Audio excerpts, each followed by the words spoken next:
meantime, I would love to get a temperature check. How are folks doing 1 to 10? 1, not so hot. 10, great. Type in the chat, please. How are we doing? 1 to 10. Want to get a temperature gauge. 6.5. And I love that it's like about a 6.5. That's awesome. Good morning, 7-ish, 9.5, solid 7. Okay, good. Anyone else want to share some? I love the decimals. 8. Great. All right. Sounds about right. I know that folks are tuning in from all over the world. So we're all tuning in at different times. So, different times can mean different moods, right? For me, it's about 9 o'clock. It's a pretty early morning. So I'm getting there. I say we're doing pretty well, right? Anything above a 5, I think we're well on our way. Thank you all for that. All right. I'm going to get started. All right, so I'm going to share a screen. We'll have a few slides, but not for the entire presentation, but just want to introduce myself. My name is Maiya Evans, and I teach at San Francisco State University. And this workshop is about mindfulness for stress, fear, and uncertainty. Things I'm sure we're all experiencing, especially as of the last few years. So in this workshop, we'll look at stress in our society and how we can use mindfulness and self-care to get through stressful times. All right, so let's do a warm-up. So if you're willing to share, what is a major source of stress in your life? I would love for folks to share in the chat. What is a major source of stress in your life? Now, this is something that you're, of course, comfortable sharing in the chat, right? If you don't want to share, you definitely don't have to. But what are things that can be stressful in our lives? I would love for folks to share that in the chat.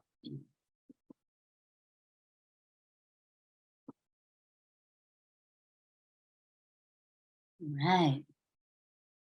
Some things popping up in the chat. Right-wing politics and associated anxiety, moving, climate change. Yes, what else are some stressful things?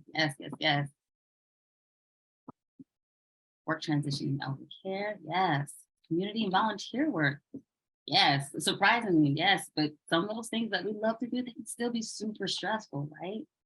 So please continue to share in the chat. There are so many things to stress out about. So even if you didn't share in the chat, caring for a family member, time management, oh yeah, definitely. Right?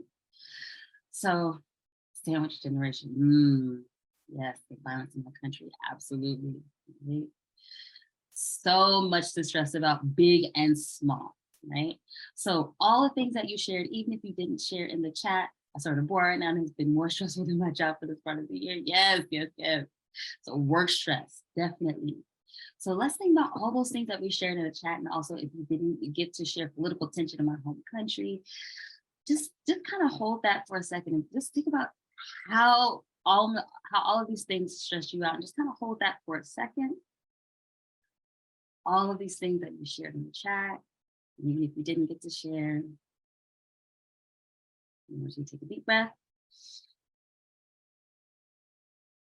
and let it go. Another deep breath and release it. Now, maybe that helped, maybe it didn't, but taking a breath can just allow us to just observe where we're at, observe what we're stressed out about, observe the things that are going on. Maybe this brought up a lot of stress for folks even doing this exercise. But I just want to allow us to have a mindful moment. Okay? So again, all those things we're stressed out about, at least for this 30 minutes, let's just try for this amount of time to let it go. Okay? And what we'll do together is an introductory breathing exercise called a 4x4 breath. Sometimes it's called a square breath. It's called a square breath because it's easy. It's 4 seconds in, 4 seconds hold, 4 seconds breathing out, 4 seconds hold, just like a square. Okay. So together, let's do this breathing exercise together. So again, even if all of those things are feeling, stressing you out and feeling in your body, you're feeling anxious, let's do breathing exercise together. Okay. So find yourself in a comfortable position. It's going to allow you to be comfortable, but awake and alert. Okay. Now I invite folks to close your eyes. Together, we will take a deep breath in on the count of 3 for 4 seconds. So 1, 2, 3. Breathe in, 2, 3, 4. And hold, 2, 3, 4. Breathe out, 2, 3, 4. And hold, 2, 3, 4. One more time. Breathe in, 2, 3, 4. And hold, 2, 3, 4. Breathe out, 2, 3, 4. Hold, 2. One last time. Breathe in, 2, 3, 4. And hold, 2, 3, 4. Breathe out, 2, 3, 4. And hold, 2, 3. And just continue to breathe in and out at your own pace. Once slowly come back to the present, open your eyes. So that's our first breathing exercise, mindfulness exercise. Something that's really simple. It's something that my students really love. It's easy, it's quick. It's something that you can do anywhere. All right. So now let me tell you a little bit about me. So as I shared, I teach at San Francisco State University. I also teach at Skyline University in San Bruno. And my formal training is in public health, which really looks at the root causes of illness and wellness in our society. And I'm also trained in holistic health as well. So with all the things that go on in society, looking at what we can do as individuals to promote our own health. And I truly believe it's really a combination of both. I don't think it's, what happens in society that really, influences our wellness in society. But it's also what we can do. There's always something that we can do, no matter what's going on in society. And it's important to acknowledge what's happening in society, as we all shared in the chat, right? There's a lot going on. And I'm also trained in mindfulness within mindfulness-based stress reduction technique. Okay, and so that really looks at how we can promote our own wellness in the origins of MBSR. Was really looking at how to work with people with chronic pain. So it was developed in the 1970s by John Kabat-Zinn, and it really worked with folks with chronic pain, but has since blossomed into this technique that has been that is evidence-based. And really, it's a combination of a lot of different mindfulness techniques from different modalities, but has this particular modality has been around since the 70s. And so that's what, some of the practices that we'll be doing today. All right, so now let's take a look at stress in our society. So you all shared so much in the chat. So again, stress big and small. It's not only what's happening in our own individual lives. So many of you were so gracious enough to share what's going on with you and what you're stressed out about, but it's also what's happening in our society. There is so much. We've got to name it, right? Our stress levels have a lot to do with our environment, have a lot to do with what we see in the news and what we see on an everyday basis, right? So with so much to stress about in our society, how do we support our own mental health? Put a 1 in the chat if this sounds familiar to you. You heard about the 2 wolves.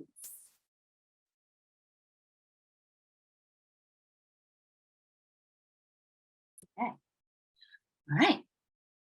Well, the proverb says, yes, great.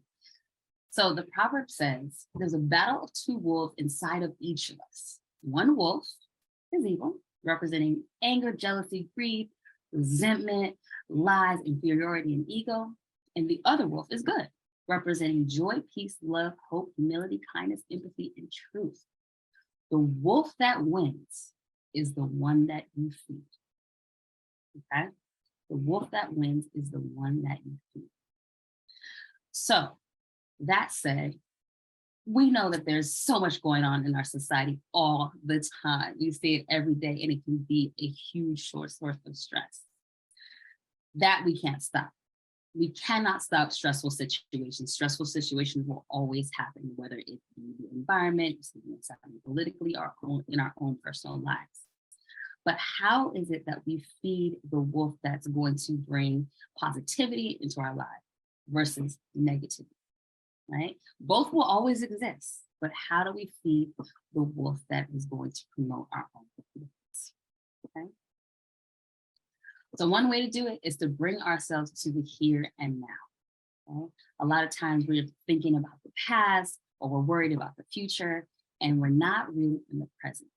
Now, when we talk about mindfulness, and especially in DSR, it's all about being in the present moment. How do we be in the here and now? Okay? And it's hard to do, right? So the 4-4 breath is one easy way to do it. And I want to share another technique with you to bring yourself into the present moment. Okay? So we're going to do another mindfulness exercise. And just again, find yourself in a comfortable position. And feel free to close your eyes if that feels comfortable, or you can focus on a spot that's not going to distract you too much. So if you want to sort of soften your gaze, just bring yourself to the present.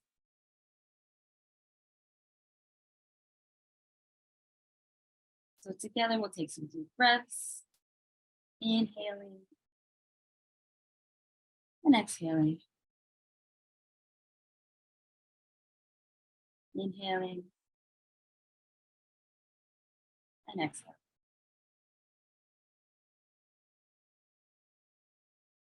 Continue to breathe in and out.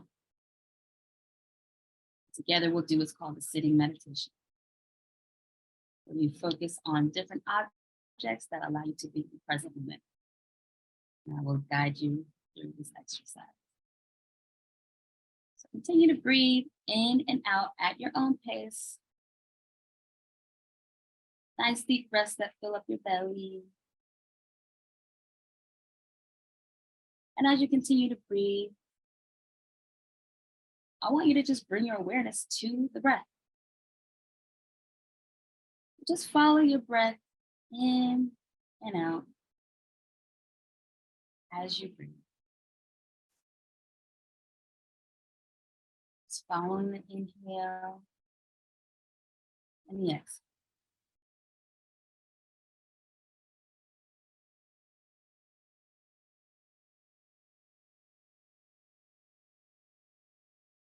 Following the breath as though you're riding like a wave.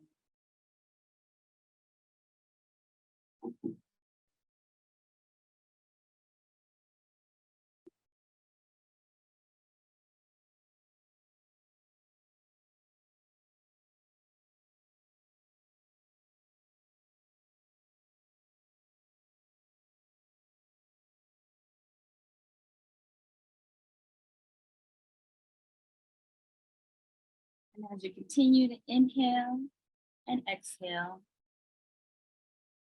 now I'm going to invite you to focus on the next object. The sounds in your space. Sounds in the room.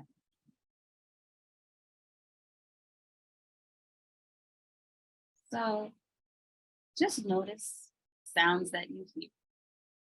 Right now, I've got air conditioning.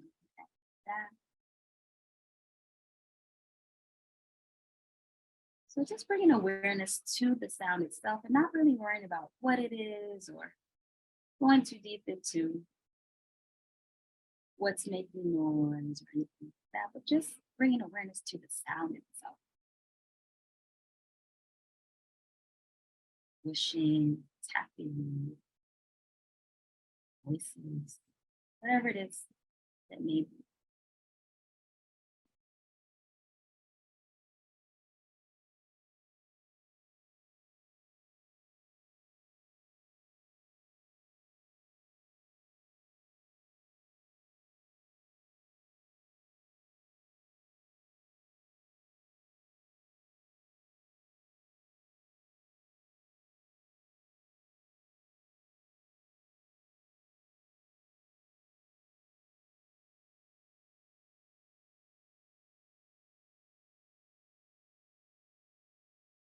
Continuing to breathe in and out.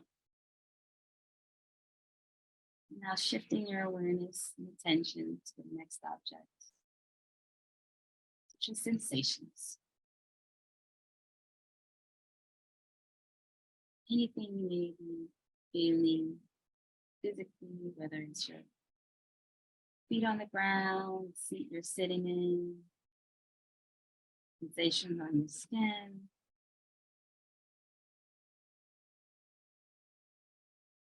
Just bringing your awareness to the sensations that you're feeling now.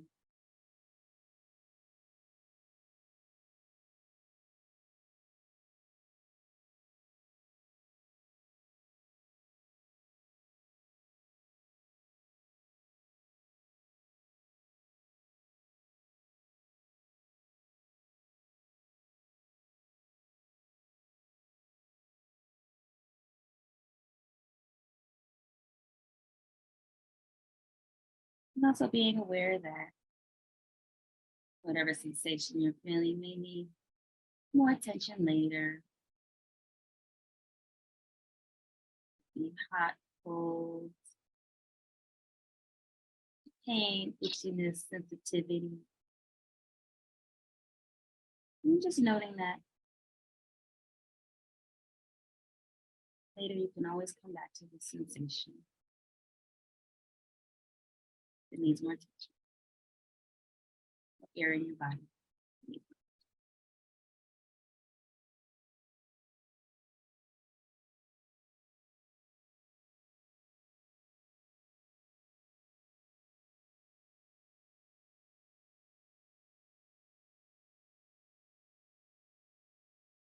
more. Continuing to breathe, to bring your awareness to the next object, which is your thoughts. So if you have found yourself thinking during this exercise of being distracted, all right. So now's the opportunity for you to bring your awareness and attention to the thought itself without really getting too deep or carried away with what the thought is, going down a rabbit hole, but rather just observing the thought like a cloud in the sky, floating by.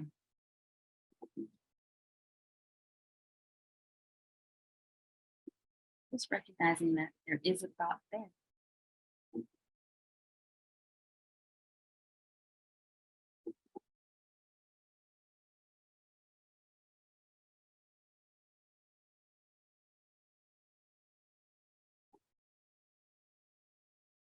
And without judgment, letting the thought be the thought.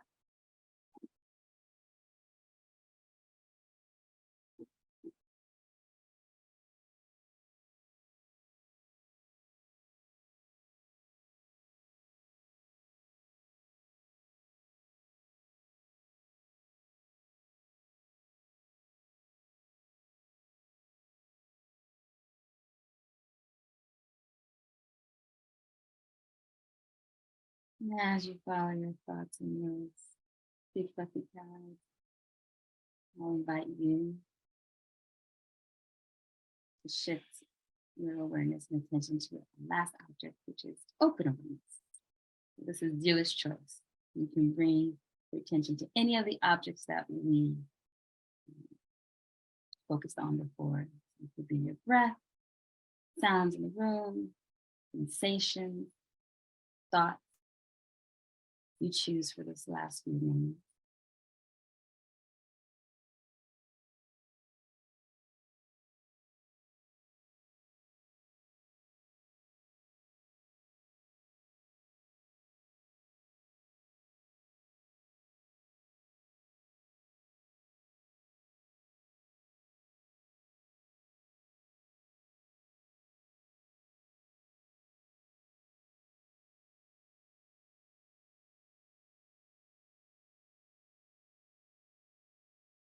Continue to breathe as you bring your awareness back to the present moment. Inhaling and exhaling. And slowly bring your attention back to the present. Opening your eyes and focusing your breathing. Whenever you're ready, coming back to the feeling.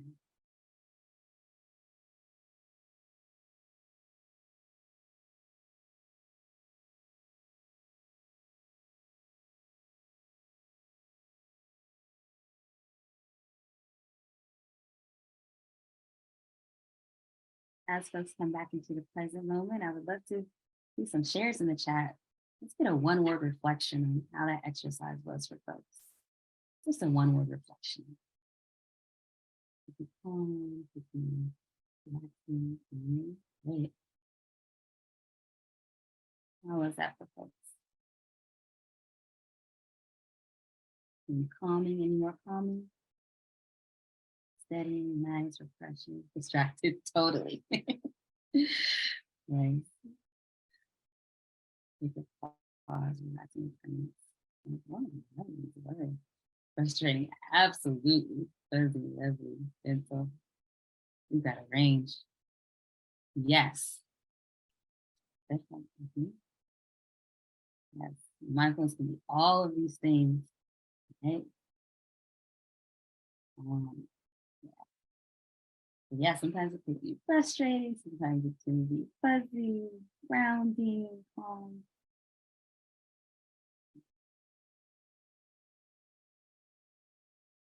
Sometimes the present moment can do that, depending on what we have going on, what's in our minds, how relaxed we are. Is it first thing in the morning? Is it before bed? Is it right before a meeting, right? So just knowing that you can always take this exercise and just bring yourself back to the present moment. If you have a few moments, it could take 5 minutes, it could take 15 minutes. It'll fall quite well. Yeah. Thank you for sharing that. Yeah, that's real. So I always say it's called a mindfulness practice, not a mindfulness perfect. It takes time to really be able to be in the present moment. I definitely have difficulty, again, sometimes depending on how focused I am. Right? Thank you all for sharing in the chat. We'll definitely have some time afterwards to discuss as well. So one more thing I'd like to share about how do we feed the wolf that is going to bring us positivity. Another thing is social support or the relationships in our lives. Right? So having more social relationships, including family and neighbors and friends and workmates and social groups can really reduce our susceptibility to health issues and really promote our mental health. And it's easier said than done sometimes, but I really wanted to point that out because, we're living in a time where we are more and more needing to be interdependent as opposed to independent, right? And the relationships in our lives can really provide a buffer for stress and can help us be more resilient. So how is it that you can become more resilient with the relationships you have in your life? So we'll do a very quick exercise. How do you cultivate your garden of life, right? And how do you become more resilient with who's or what is in your life? So if your life was a garden, then what are the choking weeds? So this is you don't have to share, but just take a moment to think. What are some of the choking weeds, right? What are some of the issues or challenges, patterns or behaviors, or even people that can inhibit your positive growth? So just take a moment to think about that. You don't need to share, but just think about what are some of the things that hinder you from being your best self? Or what are some of the things that are helping you to feed that negative growth? Okay. It just be one or two. Maybe you don't have any, that's great. Many of us do. So what are some of the things that are helping are inhibiting our growth?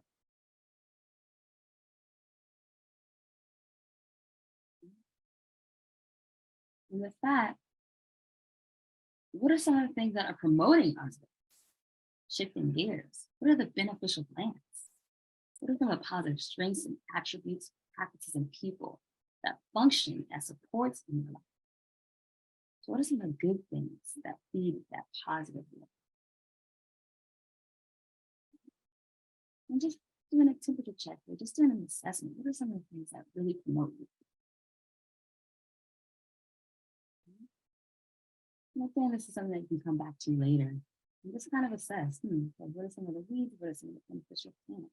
That really does help to shape our reality. It really does. Right. And then finding you're happy, right? I'm going to share with you a survey that was given a few years ago, asking people what are their major sources of happiness. So a lot of folks shared relationships with their children, friends and friendships, contributing to the lives of others, relationships or spouse, your degree of control of your own destiny, things you do in your leisure time, relationship with your parents, right?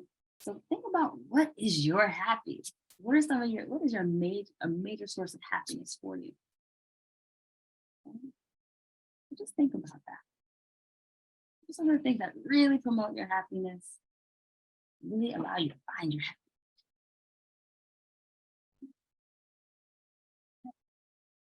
And the last thing, practicing self-care, right? Again, easier said than done. It's something that we hear a lot, but how do we treat ourselves, right? So if this image looks familiar to you, then you're probably a fan of the show Parks and Rec. This is Tom and Donna. Every year they take one day out of the year to treat themselves and go on shopping sprees and eat fabulous food and do amazing things, even if it sounds silly, right? How do you treat yourself? So in closing, I want to hear, how will you treat yourself this week? What is one thing that you're going to do to treat yourself and practice self-care? Please share in the chat how you treat yourself this week. One thing you're going to do. It doesn't have to be going to a spa or anything like that.